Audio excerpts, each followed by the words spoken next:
as you're beginning to see, relationships can be very dangerous because everybody is reacting from the past. You know, somebody gets married and they're treating the person like their first wife or their first husband. It's a projection of an introjection. That's why they're dangerous. We're all reacting to the past. We're all trying to correct the past. But today I want to talk about the healed empath.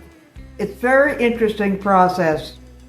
Learning about the process of the healed empath helped me so much because I wondered for so many years I was reacting to all the people who imposed on me, who broke my boundaries, who invaded me, who mooched off of me, who exploited me.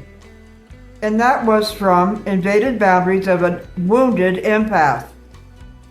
None of them have boundaries, and it's because in order to survive, they couldn't have boundaries because then they couldn't pick up on the cues they needed to maneuver the system to not be punished.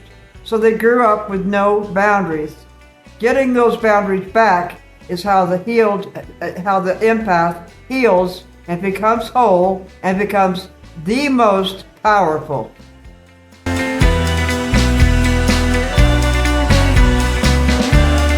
A healed empath doesn't lose his gift, become less sensitive. He now uses his gift without being overwhelmed or being invaded. Having that gift is no longer a burden, whereas before it was a tremendous burden. He could see everything that was happening. He had no boundaries. He was so super sensitive. He was overwhelmed and wounded. We want to get past the wounded part and take the gift and have it be just as strong.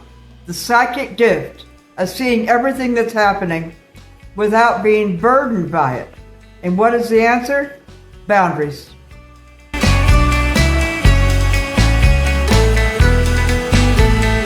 A good old dissertation. The wounded empath was fragmented, perishable, and controlled by his own sensitivity. Now boundaried, he is conscious rather than being overwhelmed by it. Now he uses all that sensitivity to totally have world success and renown because he's no longer overwhelmed by it. He has far more sensitivity than anybody else because it was a matter of survival to be that sensitive in a dysfunctional system. But with boundaries, now he can focus. Now he's not being exploited. Now he gets his time back, his energy back to go fast forward in the fast lane.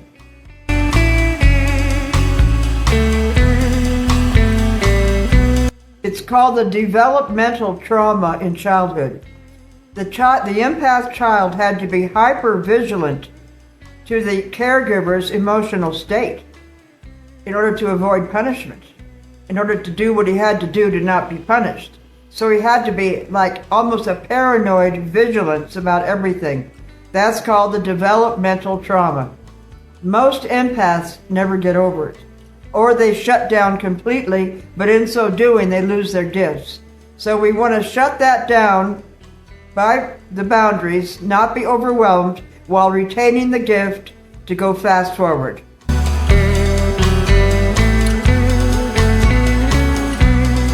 Return to the dissertation. He had to sense things before they were expressed, for missing the cues meant danger, creating extraordinary perceptual abilities. Genius. They detect lies, perceive the unspoken, but are extremely vulnerable at the same time from having no boundaries between self and others. They absorbed emotions that weren't theirs. See, in having no boundaries, they absorb everybody else's emotions. I was in this state till midlife, having no boundaries. Finally, I saw, boy, I've been totally exploited, and my boundaries became high walls and, a locked gate, and totally got the hell out of where I was into another state. I went the opposite way, and those boundaries were the most important thing in my development, because now I could have all this acute perception and hypervigilance, which I always will have. My father told me over and over again, don't trust people. Don't trust people. He always told me, you're going to be rich someday. Don't ever trust people. That stayed with me. It probably made me an isolate, but I never forgot it. But you see, that's what you need, is to have these extraordinary abilities which were overwhelming before, which brought punishment because you didn't have the boundaries. Without the boundaries, the extraordinary psychic attunement to the environment only wrecks your whole psychology.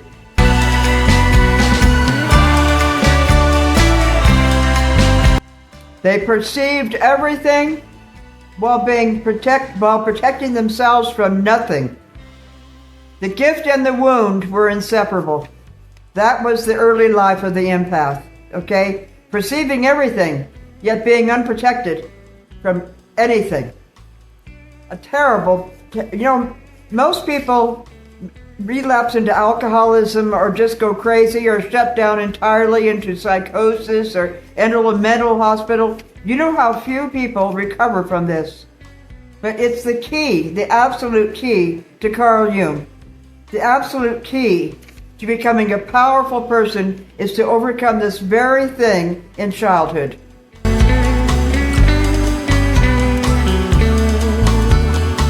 Stated another way, they couldn't have the perception without the permeability, permeable boundaries, porous boundaries. You see, the porous boundaries brought in the trouble that gave them the hypervigilance, the perception, the genius perception, which later on in life will make them millionaires. Healing is about getting those boundaries that should have formed in childhood. Your mom and dad should have told you about it. While monitoring the perceptual abilities developed for survival. So you got both. You want both.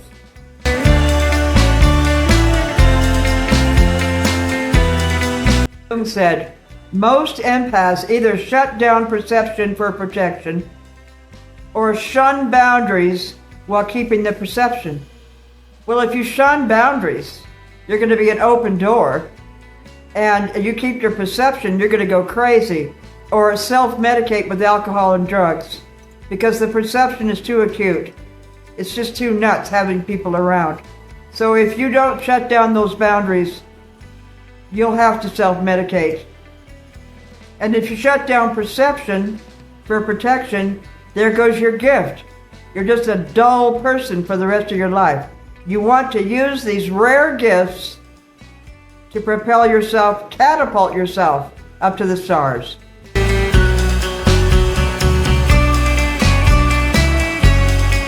If you're a healed empath after being wounded in childhood, you will become unprecedented. Now let's go through these 8 things that happen with a healed empath. 1, conscious permeability. Can open and close your permeable boundaries. You can open the gate, you can close the gate. You're not open all the time. You realize about the boundaries. They were such an illumination to me to realize that boundaries were the whole solution. But you learn how to open it and shut it. You select who you want to help. You no longer have to be in reaction all the time because you have open boundaries. Just that alone, the selective permeability is the first step.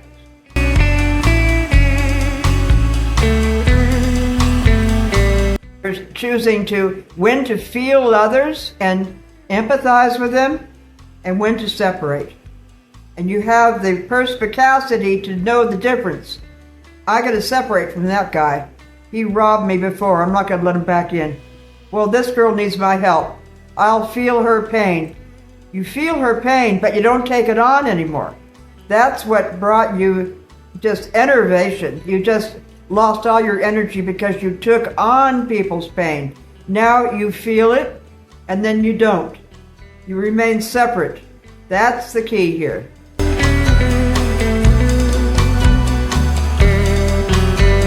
By choosing what to let in and what to shut out, A healed empath can now do things that a wounded empath can't.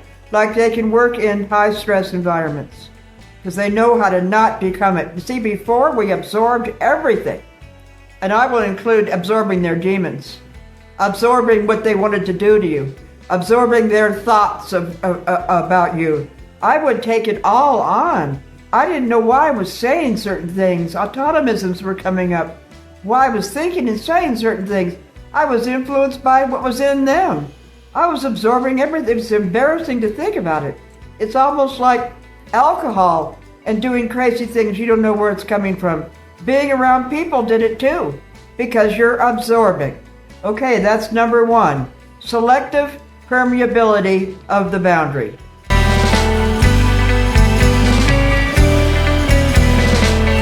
Number two, the shadow work. Integrating self-knowledge, including the ability to do harm. You know, unhealed empaths have this image of themselves. Oh, I'm a helper. I love all people. I'm a healer. But we all have a shadow. They haven't integrated that shadow. So they can be very manipulated. People can insult them. Oh, you're selfish. Oh, no, I'm not selfish. No, I'm not selfish. You could be cruel. Oh, no, I'm never cruel. No. If you have integrated your shadow, people can't manipulate you anymore. They can't make you feel guilty. It's really important to know what you can do. Your capacity to be evil, your capacity to be good. We all have two sides. The healed empath has integrated his shadow.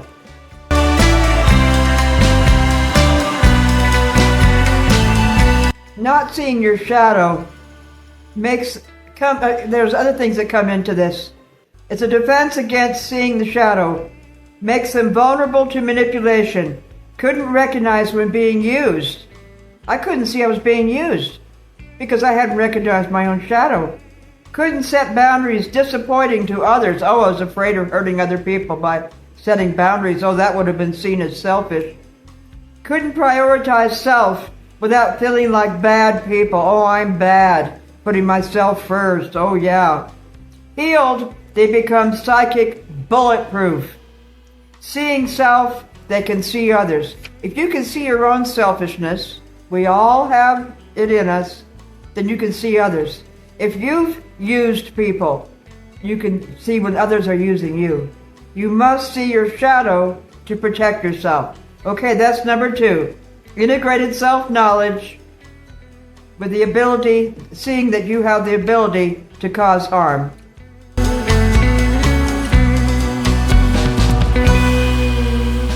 Three, the healed empath has the capacity to feel with others, not feel as others, not feeling their pain so much that they collapse. I did that. I took it all on. I mean, whatever they were feeling, I was feeling.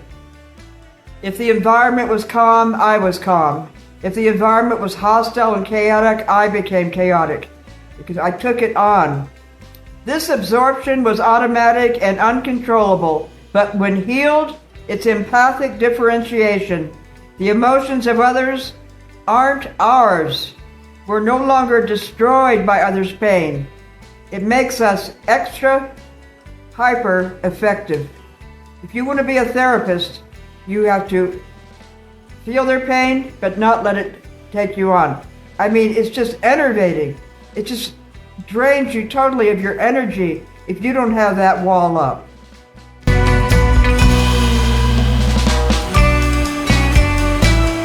Another thing the unhealed empath, the wounded empath will do is tell all. There's no filter between the interior and the exterior. Strategic authenticity combined with protected privacy. Wounded empaths have no filters between internal experience and external expression. Other people were performers to maintain connection with comfort, but when one is healed, he knows exactly who he is and chooses who gets access. Not everybody. Full disclosure about everything about yourself is not honesty but poor boundaries. Some truths are private and protecting them is self-respect. Boy, I disclosed too much about myself. It's called oversharing. You gotta have a filter between the in and the out. It's not necessary to say everything that you're thinking. Filter that. That is self-respect. With poor boundaries, it just pours out to a stranger on the street or anybody who will listen. That's how you tell a wounded empath.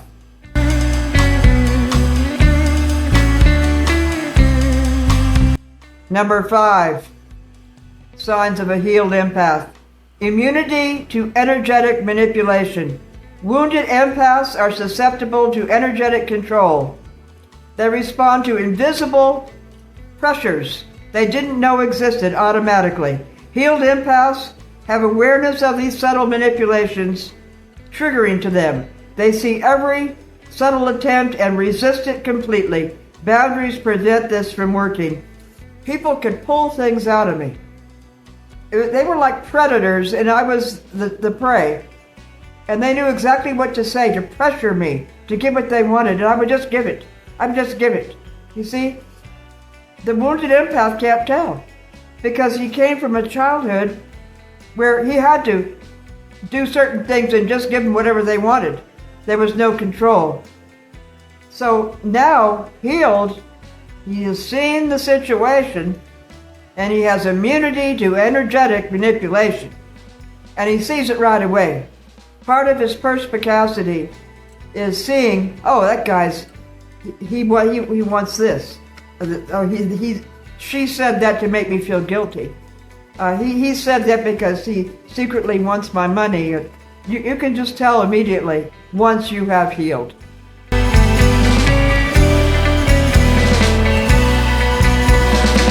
In a wounded empath, their inner states are entirely dependent on the environment. Chaotic environment, chaos inside. Calm environment, calm inside. As I told you, I relocated. I got a locked gate. I created a totally calm environment. But a healed empath shouldn't need to. It might be a temporary thing you need to heal, but once you're healed, you have the capacity, this is number 6, you have the capacity to maintain inner peace regardless of external chaos. Wounded empaths' internal states are entirely dependent by external environment. No more of that. I do see that I am different now. If there's chaos, I will shut down, not let it in, not let it hang around me. Whereas it used to take days to get over it, because I was so attuned to triggers. But no more. This is important for me, since I love my locked gate, my enforced calmness, tranquility, serenity, and I really don't know what would happen if I went into chaos again, because it will happen. So that's an important test of a healed empath.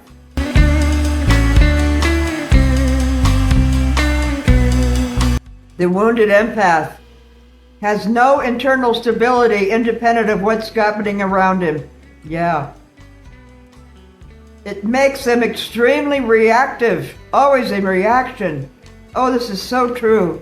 Reaction, enrages and things. Cannot maintain consistent self. Jung calls this autonomous inner peace. If you're healed, you have autonomous inner peace. Remember that.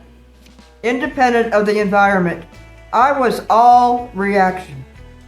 And my alcoholic husband played me like a fine fiddle.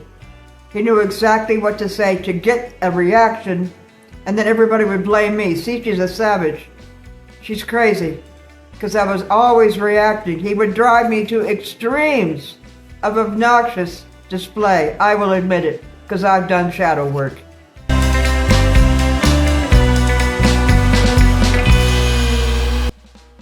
Jung said that internal stability, which is independent of what's going on in the environment, is the clearest marker of healing. And we will continue this in the next video, the other markers. But yeah, staying independent no matter what is happening in the environment, you don't take it on. You do not take it on. That's the clear, and think about how difficult that is. And think about how few people don't take it on. Everybody takes it on. That's why they take drugs and drink and they can't wait to get to the bar, or they eat. They're always eating anything to self-soothe because they are taking it on. But not doing so is the clearest marker, Jung said, of a healed empath.